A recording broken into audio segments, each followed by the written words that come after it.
Jutaan batang rokok ilegal yang dimusnahkan ini berasal dari sejumlah kabupaten dan kota di Sulawesi Selatan yang merupakan hasil pengungkapan tahun 2020 hingga 2021. Rokok ilegal ini dimusnahkan dengan cara dibakar.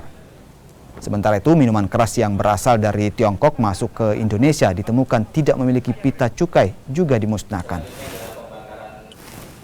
Selain rokok dan minuman keras ilegal, petugas Bea Cukai juga memusnahkan beberapa alat seksual. Seluruh barang yang dimusnahkan oleh Bea Cukai Sulawesi Selatan ini diperkirakan merugikan negara hingga 2,5 miliar rupiah. Orang-orang kan juga gengsi ya, rokok begini ya. Pasti kurang aja kalau yang benar gitu.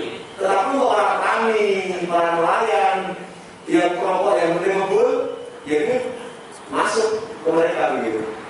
Jadi memang rokok ilegal itu sangat terkait dengan satu gengsi, yang kedua ekonomi.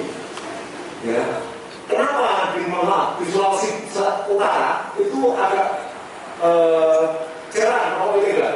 Karena tipikal masyarakat Sulawesi Utara itu gengsinya tinggi. Jadi nggak akan mau rokok yang seperti ini gitu.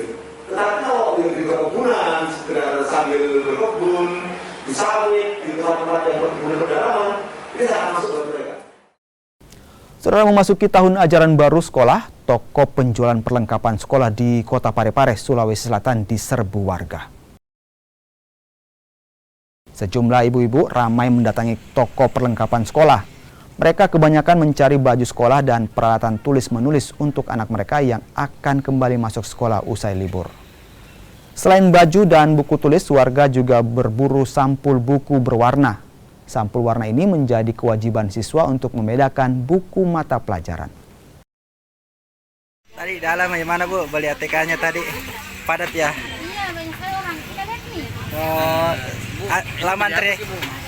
Buku. Soalnya masih kurang bukunya. Lama tadi antri Bu? Enggak juga sih. Soalnya sebentar ada.